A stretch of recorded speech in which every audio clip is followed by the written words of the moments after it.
He told her the guest room was more comfortable, that it would be easier for both of them. She didn't argue. She picked up her pillow, walked down the hall, and closed the door behind her. That was 8 months ago, and for 8 months, Sung-jae heard nothing from that room that bothered him. No crying, no knocking, no soft voice outside his office door asking if he'd eaten. Just silence. He told himself that was exactly what he wanted. Then one night, something came through the wall. Laughter. Not polite laughter. Not the kind a woman performs when she's trying to keep the peace. This was loud and real and completely unguarded. The kind that only happens when someone forgets to manage themselves because they feel completely safe. Sung-jae put down his glass. He sat very still. He had been married to Tamara Jones for 14 months. He had never heard her make that sound. Not once. Not in this apartment. Not in this marriage. And she was making it for someone else. Before we continue, I'm genuinely curious. Where are you watching this right now? Tell me your country in the comment section. I want to know where these stories are reaching. And welcome to Lily's Afro-Korean Mafia Tales. Now let's go back 11 months. Before the guest room. Before the silence. Before Tamara Jones learned to stop wanting things in this marriage. The first night she cooked for him, she made doenjang jjigae. She found the recipe in a Korean cooking forum, watched 4 YouTube videos, burned the first pot, started over, and got it right on the second try. She set it on the kitchen counter with a small bowl of rice and a folded napkin and a note that said, "I'm still learning. Let me know if it's close." Sung-jae came home at 10:30. He saw the food. He stood there for a moment. He picked up the note, read it, put it down, ate half the bowl standing at the counter, went to his office, didn't say anything. She found the half-empty bowl in the sink the next morning and told herself that was something. She kept trying. For months she kept trying.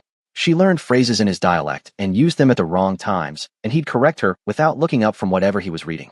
She left his coffee outside his office door on mornings. She knew his calls started early. She sat across from him at dinner and asked real questions. Not how was your day questions, but specific ones, about the people in his organization, about the cities he traveled to, about what he was like before he became this version of himself. He answered. Sometimes. In the abbreviated, precise way he answered everything. Like every sentence was already costing him something. She told herself he was getting better, that she was getting through. She was wrong. The night everything became irreversible started over nothing. That's the part that still doesn't sit right. Not a betrayal. Not a discovery. Just dinner. Just a comment she made about one of his lieutenants that he took the wrong way. And then his response that landed harder than he probably intended. And then her response to that. And suddenly they were somewhere neither of them planned to be. In the middle of a real fight. With real words and real weight behind them. She cried. She didn't mean to. She wasn't performing it. She was just exhausted, and it spilled over. Sung-jae went completely still. He looked at her the way a person looks at something they don't have a category for. Like she'd introduced a variable he hadn't accounted for. Then he picked up his phone, looked at it, set it back down, and said, very calmly, very evenly, that she would probably be more comfortable in the guest room. That her emotional state was disrupting the evening. That it would be better for both of them. She stared at him. He held eye contact. Not cruelly. Just waiting. Like the conversation was already over, and she was the only one who hadn't accepted it yet. She got up. She got her pillow. She walked down the hall. And the door closed. And that was that. The guest room had a queen bed, good light in the mornings, and a window that looked out over the Atlanta skyline. Tamara put her books on the windowsill. She brought in the candle she'd been keeping in a drawer. She ordered a reading chair online, dark green velvet. And it arrived on a Tuesday, and she assembled it herself on the floor in her good jeans because she refused to wait for anyone to help her. Within 2 weeks, the room was hers. Not in a resigned way. In the way a woman takes a space that was meant to diminish her and makes it mean something else entirely. She still tried for a while. Quieter than before, but she tried. She made coffee in the mornings and left his cup on the kitchen counter without a note. She sat in the living room in the evenings sometimes, close enough to be visible, not close enough to require anything from him. She went to events on his arm when his world required it. Fundraisers, dinners, the kind of rooms where powerful people pretend to like each other. And she was good at it. She was warm and sharp and held conversations that made his associates raise their eyebrows at each other across tables, the way people do when something impresses them. On the car rides home, he never mentioned it.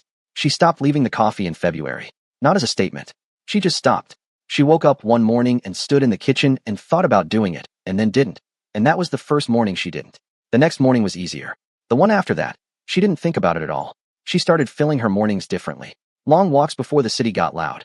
Phone calls with her friend Denise in DC that went an hour, sometimes 2. Books she'd been meaning to read for years. A journal she wrote in every night in the green chair with the candle going and the Atlanta skyline doing its thing outside the window. She was, and this was the part that surprised even her, starting to feel like herself again. Not happy exactly, but present. Inside her own life in a way she hadn't been since before her father died, before the estate complications, before the arrangement that brought her to this man's apartment and this man's world. She didn't plan what happened in March. She wasn't looking for it. She went to a bookstore in Midtown on a Saturday afternoon because she needed to be somewhere that didn't feel like a negotiation. She was in the jazz biography section. She'd loved jazz since her father used to play Coltrane on Sunday mornings in whatever city they were living in that year, and she reached for a book at the same moment someone else did. She looked up. He was tall, easy in his body, wearing a gray Henley and looking at the book in his hand like he was genuinely deciding something. He looked up at the same time she did. "My bad," he said. "You were there first." "I wasn't," she said. "You can have it." "What if I told you I've already read it, and I was just reaching for it out of habit?" She looked at him. He smiled. Not a line. Just a person being honest. "Richard Weber," he said, and held out his hand. "Tamara Jones," she said, and shook it. They stood in that aisle for 40 minutes. He knew things about jazz she didn't know, and she knew things about Coltrane's personal history that surprised him, and neither of them ran out of something to say. He had a Memphis accent that came out on certain words. He laughed at his own stories right before the punchline, which should have been annoying but wasn't. When she finally looked at her phone, she said, genuinely startled, "I've been here 40 minutes. "I know," he said. "I was aware of every one of them." She gave him her number before she thought about whether she should. He texted her the next morning. "Did you find anything good?" She smiled at her phone in the green chair.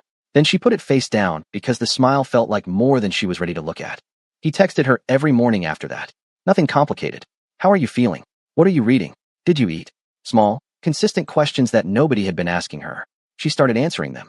Longer and longer answers. Then actual calls. Then the calls started going past midnight. Voices low, both of them talking the way people talk when they've forgotten to be careful. She told him about her father. About moving 17 times before she was 18.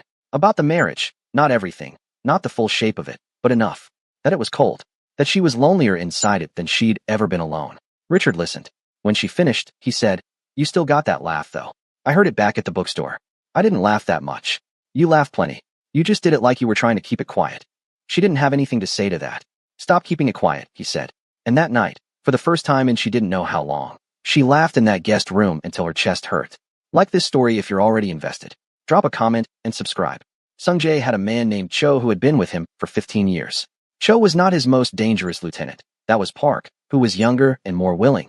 But Cho was the one Sung Jae trusted with the things that actually mattered, because Cho understood discretion the way other men understood breathing. The morning after the laughter through the wall, Sung Jae called Cho into his office before 7. He didn't look up from his desk when Cho came in. "My wife spoke on the phone last night," he said. "Late. Find out who she was talking to. Everything." Cho didn't react. He'd been given harder instructions than this. He nodded once and left. Sung Jae sat at his desk and looked at the file in front of him.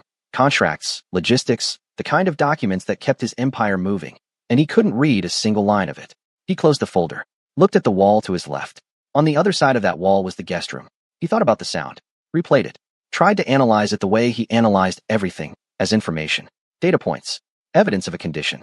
What he came back to, and couldn't move past, was this. He had heard Tamara laugh before. He knew what her laugh sounded like. It was pleasant, appropriate. The kind of laugh she gave at dinner parties and on the phone with her friend Denise, and occasionally at something he said, though he realized now those occasions had become fewer and fewer and then stopped entirely. But what he'd heard through the wall last night was a completely different thing. That was not a social laugh. That was not a performance. That was not a sound a person produces in public or for an audience. That was what a person sounds like when they have completely dropped their guard. He had never made her do that. He sat with that for a long time. Cho came back in 36 hours with a name, a photo, and a 2-page summary that his people had put together from phone records, social media, and a background poll. Richard Weber, 34, Memphis, Tennessee, relocated to Atlanta 2 years prior. Jazz pianist with 1 album, critical notice, but limited commercial reach. No criminal record. No financial entanglements worth noting. Drove a 2009 Honda Accord. Had a dog named Blue. Taught piano to children on Saturday mornings at a community center off Joseph E. Lowry Boulevard. Cho placed the file on the desk and stood back. Sung Jae read it once. Then again. He looked at the photo, a candid Richard at some kind of outdoor event, mid-laugh, comfortable in the frame the way some people just are. Park was in the room too. Park was 29 and had been with the organization for 4 years and had never once questioned an order. He stood near the door with his hands clasped and his face arranged in the expression he wore when he was waiting to be useful. "Say the word," Park said. Not cruel about it. Just practical. Sung Jae didn't look up from the file. "Leave," he said. Park left. Cho stayed because Cho knew the difference between when Sung Jae wanted a room empty and when he wanted one person to remain. The silence lasted a while. "He's nobody," Cho said finally. Not a suggestion, Just an observation. I know, Sung-jae said. Which means the issue isn't him. Sung-jae set the file down. I know that too. Cho had been with him since Busan. Since before Atlanta, before the American expansion, before the organization became what it was now. He had watched Sung-jae make decisions that would have kept other men awake for a year. He had never seen him sit at a desk and not know what to do. He chose his next words carefully. She's still here, Cho said. She hasn't gone anywhere. Whatever this is, she's still inside your house. Sung-jae looked up. What's your point? My point is that means something. People who are done don't stay in the building. Sung-jae looked back down at the file. At Richard Weber's face. What do I know about that man that I don't know about my own wife? He said. Cho had no answer. 2 pages, Sung-jae said. In 2 days. I've been married to her for 14 months, and I couldn't fill 2 pages. He started watching her. Not surveillance. He gave no further instructions to his people about Tamara. He just started being aware of her in a way he hadn't been before. Present in the apartment in the mornings when he'd normally be on calls by 6. Sitting in the kitchen with his coffee instead of his office.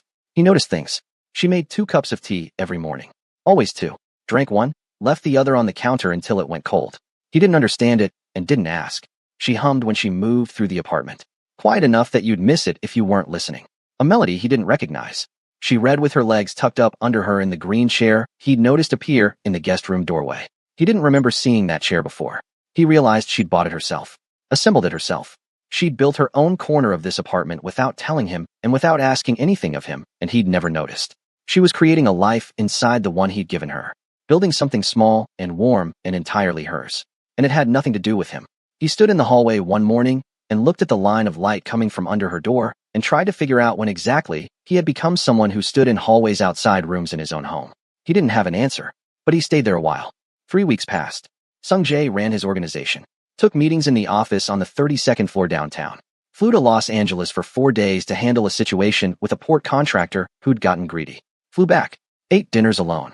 Slept in a bedroom that felt, now that he was paying attention to it, extremely large for one person. Tamara went about her life. She had a consulting arrangement with a nonprofit that did international education work. She'd set it up quietly 6 months into the marriage, the kind of thing she didn't mention to him because it didn't require his input. She worked from the apartment 3 days a week. She went to a yoga class on Tuesday and Thursday mornings. She had lunch with Denise, who was visiting from DC for a week, and came home lighter than she'd left. She and Richard talked every night. Sung-jae knew this because he was aware of her now in the way he was aware of everything that mattered. The way he tracked weather when he had something scheduled outside, passive but constant. He could tell when her door was closed and her voice went low that she was on the phone. He could tell by the time, always after 10, that it was Richard. He told himself he was gathering information. He was not gathering information. He was sitting in his bedroom listening to the muffled sound of his wife being happy and trying to locate something specific in his chest that he didn't have the vocabulary for. He called his mother in Seoul on a Wednesday. This was unusual. He called her on her birthday and on Korean New Year and occasionally when something in the news gave her reason to worry about him and he needed to head that off. He didn't call on a Wednesday in March for no reason. She answered on the second ring, which meant she'd been awake. She was always awake. Sung-jae, she said, and her voice arranged itself the way it always did with him. Careful, warm, like she was handling something that might startle. Yama, he said. They talked for a while about nothing. His aunt's health. A renovation she was doing on the house in Busan. His cousin's new job. He let her lead. He wasn't ready for whatever he'd called to say. Finally she said, "What's happening?" "Nothing. You don't call on Wednesdays." He was quiet. "How is Tamara?" his mother asked. "She's fine." Sung-jae. He said nothing. "Is she actually fine?" his mother said. "Or is she fine the way you're always fine, which means you haven't looked?" He closed his eyes. His mother had met Tamara once, when they came to Seoul 3 months after the wedding. She'd pulled him aside on the second day and told him in the direct, private way she'd always spoken to him. "That woman is trying very hard, and you are making her work for nothing. You should be ashamed of yourself." He deflected. She'd looked at him in the way only mothers can, like she could see everything he was protecting himself from and was personally disappointed by all of it. "I think I've done something I can't easily come back from," he said. His mother didn't say "I told you." She was better than that. "Is it fixable?" she said. "I don't know." "Then you find out. That's the first step. You stop deciding things from the outside, and you find out." He hung up and sat with the phone in his hand. He thought about what Cho had said. "She's still inside your house." He thought about Richard Weber's face in that photograph. He thought about the laugh. He thought about the night she cried, and he sent her down the hall and told himself it was the practical decision. He went to his desk and pulled out a legal pad. Wrote, at the top, "What do I actually know about my wife?" Then he sat there with the pen in his hand for 4 minutes without writing anything else. He put the pen down. He went to find Cho. "I want to know everything she's told him," Sung-jae said. Cho looked at him carefully. What she said in private conversations. I want to understand what she needed. What she told him that she didn't tell me. Cho considered this. That's a different request than the first one. I know what it is. It took Cho 4 days. It wasn't about surveillance. Cho was discreet, always, but about building a picture from the edges. Richard Weber's public presence. The things Tamara had said to Denise, who had mentioned them to someone Cho had aligned to. The general shape of what had been building between them. When Cho came back, he didn't have a file this time. He just stood in the office and spoke. He said that Richard Weber knew about the marriage. That Tamara had been honest about it. That she told him it was cold, and that she was lonely in it, and that she wasn't sure who she was inside of it anymore. He said that as far as he could determine, nothing physical had happened between them. But that what had happened was, in some ways, more significant. That Tamara had told Richard Weber things she had not told Sung Jae. That she had laughed with him in a way she never had in this apartment. That she had cried with him too, also in a way she never had. That she had been, in every way that mattered, seen by this man in a way she had not been seen inside her own marriage. Sung Jae sat through all of this without moving. When Cho finished, he said, she told him she used to fill every room she walked into. Sung Jae looked up. Used to, Cho said. Tell me in the comments. Are you on Sung Jae's side or Tamara's side right now? Like the video, subscribe, and let's keep going. Park came to him 2 days later and asked directly. This was unusual. Park was precise about protocol. You didn't raise things with Sung Jae unless invited to. But he came in during the morning, when Sung Jae was reviewing accounts, and stood in the office doorway with his hands at his sides, and said, I need to know how to proceed. With the Weber situation. Sung Jae didn't look up from the accounts. There's no situation. Sir, in our world, when someone interferes with, he hasn't interfered with anything. With respect, he's been speaking to your wife every night for 3 months. Sung Jae put down his pen. He looked at Park. Park was young and capable and thought in straight lines, which made him useful and occasionally limited. My wife spoke to someone, Sung Jae said. Because she needed someone to speak to. Because I didn't give her that. He held Park's gaze. Richard Weber didn't take anything from me. I left it somewhere, and he picked it up. That's different. Park said nothing. If something happens to him, Sung Jae said, I lose her. Completely. And I will have deserved it. So there is no situation. You understand. Park nodded. Left. Cho, who was sitting in the corner of the office, said nothing. But Sung Jae saw him process it. Saw him file it somewhere. Say whatever you're going to say, Sung Jae told him. Nothing to say? Cho said. Cho, I've known you 20 years, Cho said. I've never heard you say I will have deserved it about anything. Sung Jae picked his pen back up. There's a first time, he said. He started thinking about the night of the argument. The details of it. Not what was said. He'd gone over that enough times that the words had worn smooth. He thought about the specific moment she cried. What he'd done in that moment. What he'd felt, underneath the control, before the shutdown. He'd felt, and this took him a long time to get to, afraid. Not of her. Not of the situation. Afraid of what he might do if he let it move him. Afraid of what it would mean to be in that room with her tears and feel something real and have no armor on. He had been conditioned, from the time he was a boy in a house where his father moved money and men across borders, that the only people who got hurt were the ones who gave someone a place to hurt them from. Love was infrastructure. A man's family was a calculation. Warmth was something you allowed for appearances and managed like inventory. He had run his entire adult life on this. And it had worked. Nothing had gotten through the wall. Until a woman in a guest room started laughing at midnight. And the wall turned out to be just drywall after all. On a Thursday evening, he did something he hadn't done since the first weeks of the marriage. He knocked on her door. Not the 2 a.m. knock. That comes later. This was early. 7 o'clock. She was inside. He could see light under the door. She opened it after a moment. She was in a loose white shirt and had a book in her hand, finger holding her place. She looked at him with the careful, neutral expression she'd developed over the last several months. The one that gave nothing away. The one she'd built because he'd taught her to build it. I wanted to know if you'd eaten, he said. She looked at him for a long moment. I was going to make something later. I could order food. Sung Jae. I know, he said. And he did know. He knew that 7 o'clock dinner offers didn't fix 8 months of silence. He wasn't confused about that. I know it doesn't mean anything right now. I'm not asking you to, he stopped. He wasn't good at this and he knew that too. I just wanted to ask. She studied his face.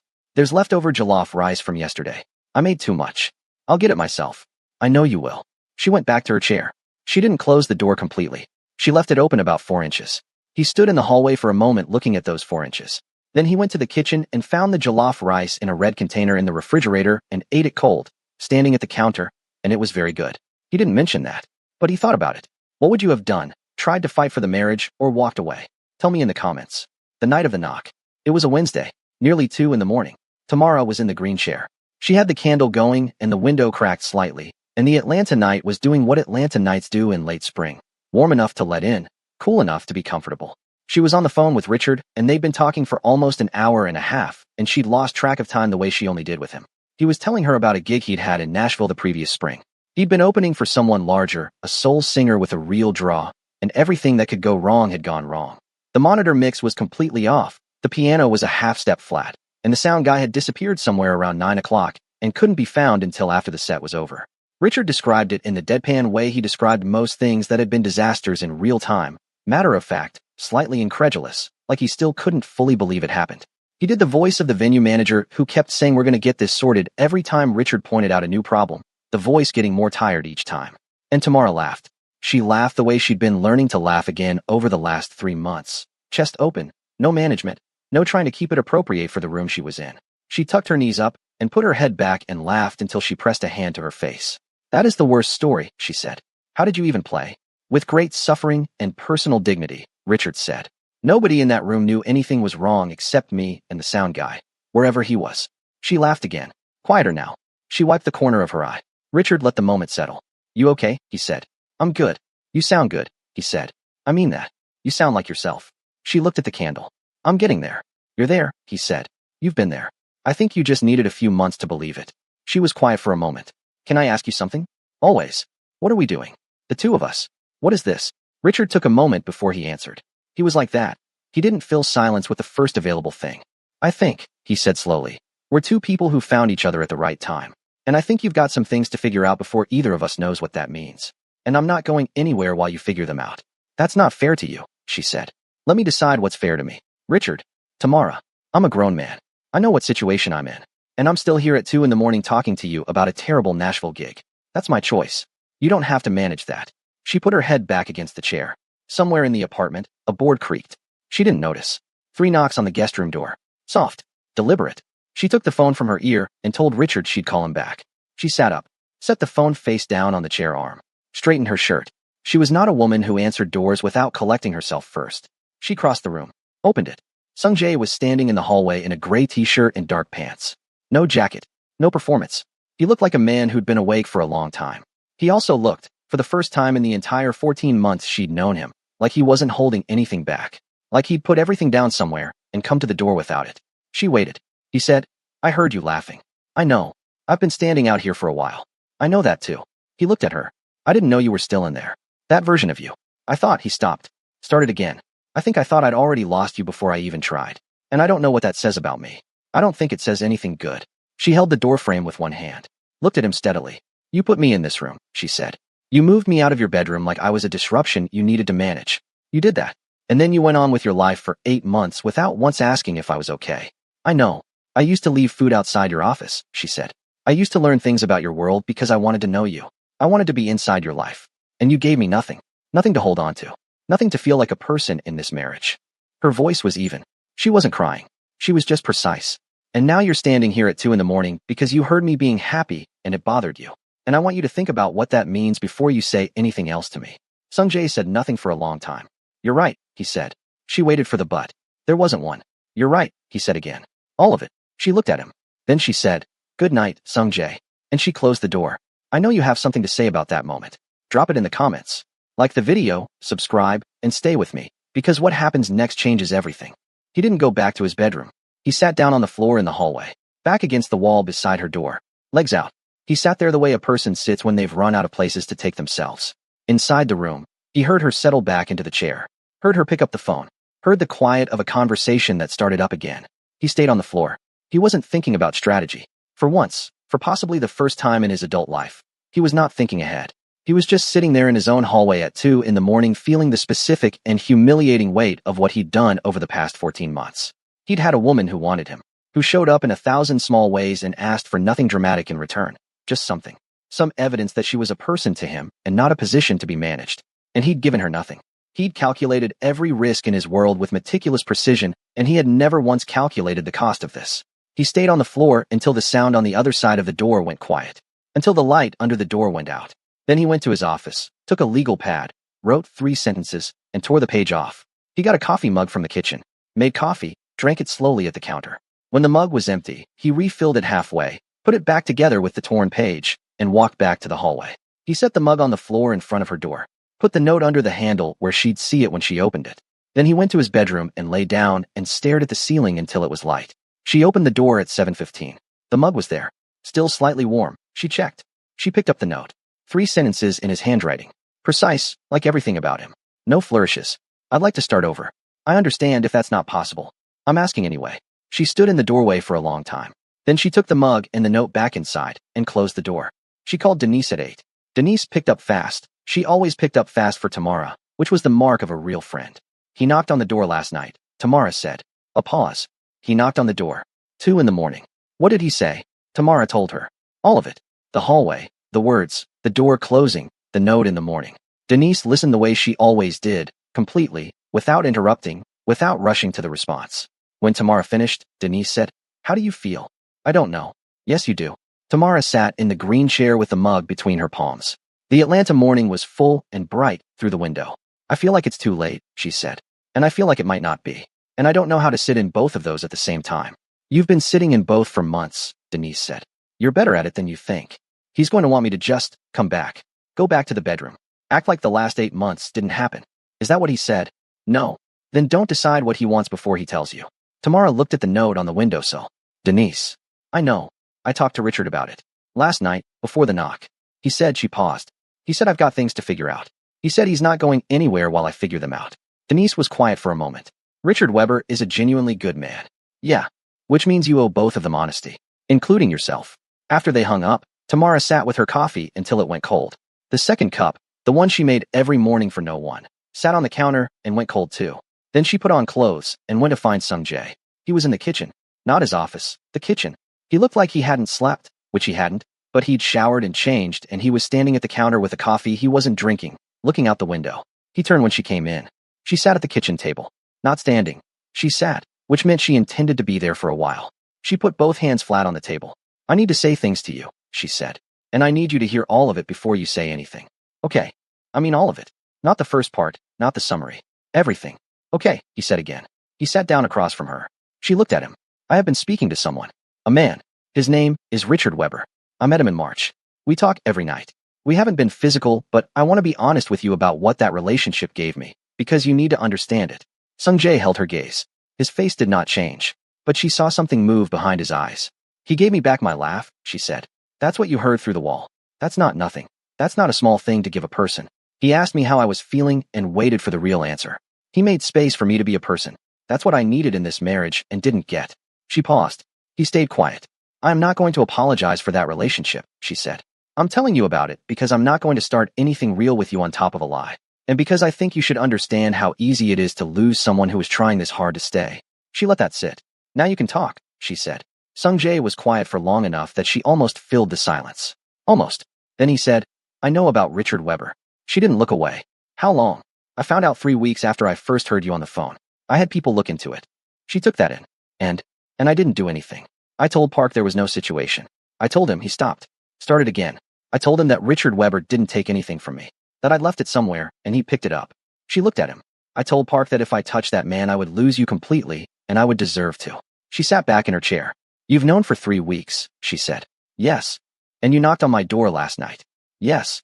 Why last night? He thought about how to answer this honestly. He wasn't good at this, at the honest, unarmored version of things. But he was going to try to be. Because I heard you laughing again, he said. And every time I hear it, I understand more clearly what I took from you. When I sent you down that hall, I didn't think. I told myself I was managing a situation. Being practical. I'm good at that. I'm good at managing things. He looked at the table. I wasn't managing a situation. I was afraid. You cried in front of me, and I felt something I didn't have a category for, and I moved you out of the room because I didn't trust myself to stay in it. Tamara was very still. I've been trained since I was a boy to understand that emotion is the first thing your enemies use against you, he said. My father said it. The organization operated on it. I became it. And I brought that into this marriage and I aimed it at you. And you had done nothing wrong. And I'm not going to sit here and ask for forgiveness like you owe it to me. She said, what are you asking for? A chance to do this differently. Not go back. I know we can't go back. I mean forward. Whatever that looks like to you. She looked at him for a long time. I don't know if I'm capable of it yet, he said. I want to be honest about that. I don't know what kind of man I am outside of what I've built. But I would like to find out if you're willing to be in the same house while I do. Outside, Atlanta was moving through a regular Wednesday. Trucks on the street below. Someone's music from a passing car. The city doing what cities do, indifferent. She said, there are things I need. Not requests. Not negotiations. Things I need if this is going to mean anything. Tell me. I need to not be managed. Not scheduled. Not handled. If you have something to say to me, you say it. If you're afraid of something, you say that too. I cannot live in a house with a person who performs being fine. Understood. I need my name to mean something to you. Not as an asset. Not as a position. Me. Tamara Jones. Who I am. What I care about. What I was before my father died and everything fell apart.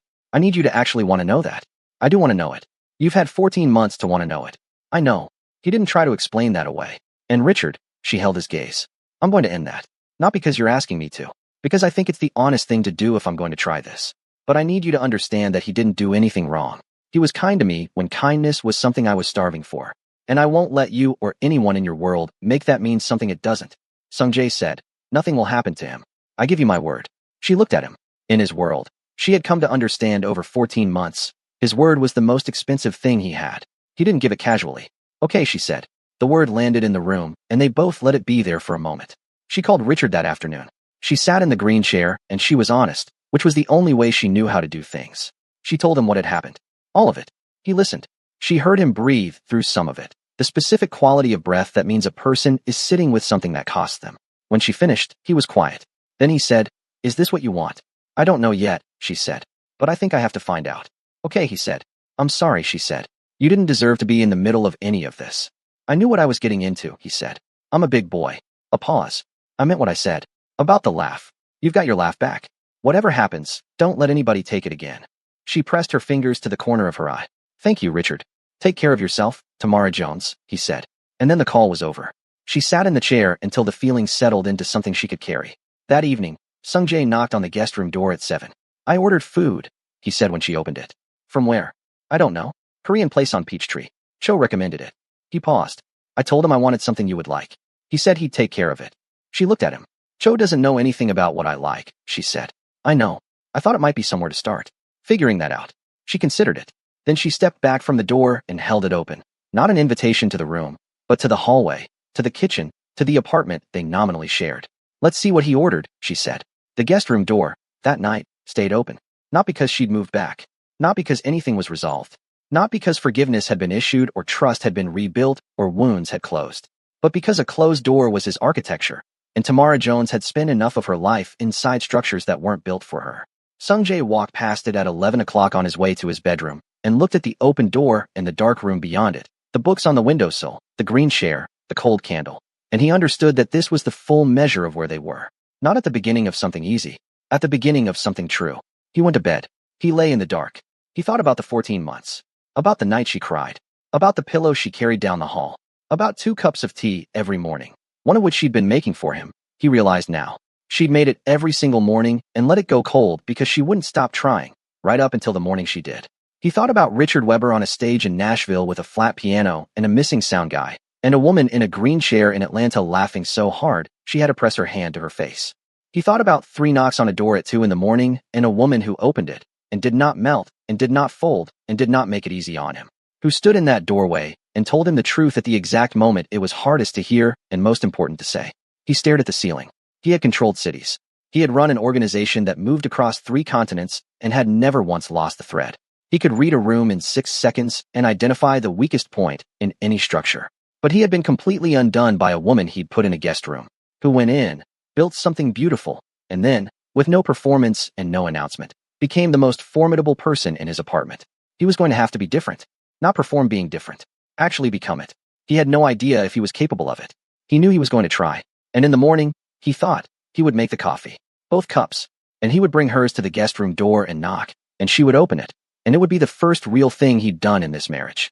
And she would probably look at him like he'd finally figured out something everyone else already knew. And he would deserve that completely. He almost smiled. He closed his eyes. And somewhere down the hall, in a room that had become a sanctuary, in a green velvet chair beside a cold candle and a skyline that never stopped, Tamara Jones opened her journal. Found the last entry. Read it once. Then, beneath it, she wrote a single line. She put the pen down, closed the journal, looked at the open door, and the line she'd written, the one that would have told Sung-jae everything, if he'd been standing there to read it, was the one thing nobody in his world, with all its reach and resources, would ever find. Because some things a woman keeps for herself.